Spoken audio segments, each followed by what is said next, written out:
Thank you very much. Sorry about my feeling. So can I now request Barrister Gul Nawaz Khan from WCOP. Ladies and gentlemen, lords and MPs, and distinguished guests, Assalamu alaikum and good evening. We are living in two separate worlds, and human life has its value, condition what world are you from.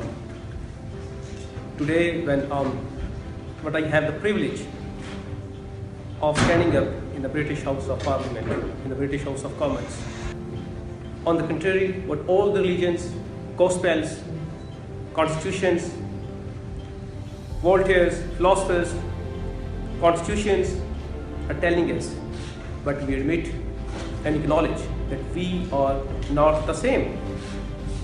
On this 21st century, there are some people whose life, whose skin, whose color, whose honor has more sanctity than others. If this is untrue, that Kashmir issue should have been resolved long time ago, like South Sudan, Bosnia, East Timor or Serbia. On the occasion of United Nations Human Rights Day, we know that Kashmir has been called a deadwood in the United Nations.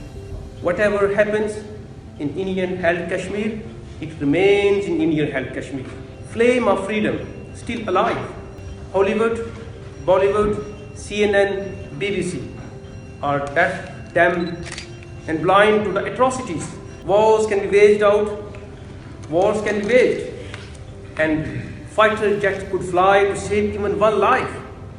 However, unfortunately, Kashmir happens to be located millions of miles away from that galaxy. On the tune of world's largest so-called democracy, we know what's being compromised in this process. And we know this world. The main thing is that, because we know this world is mouth-watering and eyes-gawking on 1 billion plus consumers. That's the main problem. So therefore, the media and other things, they are not paying proper attention on that matter.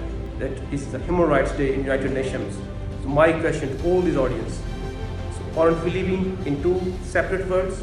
Thank you very much. We attended our launch of our Kashmir Information Center in Manchester.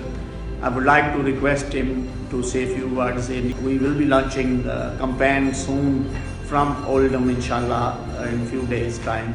And he will lead that campaign for us. This is a great place to work, as you can imagine, the mother of all parliaments. But the important thing about what happens here is that we have the capacity to influence change. And the self-determination of the Kashmiri people, in my view, is a matter of human rights, of civil liberties. And from my party's perspective, if we believe in the things that we say we believe in terms of equality and human rights, we need to stop talking about the self-determination of the Kashmiri people and start doing something about it. First of all, it means that we need to apply pressure to the current government. But secondly, if we wish to be a party of government again in the future, it seems to me that we have to also make it very, very clear where we stand on these issues, rather than sit on the fence and hedge our bets, which has often been the case. So you also need to step up, build on the work you've done. The gentleman has done remarkable work over a very, very long period of time. James, who you know, I think, from Bury. So James is a very senior figure on the National Policy Forum of the Labour Party, and he was our candidate in Bury at the last election. I know that he said a lot of very, very strong things about these issues when he was the candidate. I know he has very strong views on these matters. So would it be possible for James to say a few words? Thank you very much.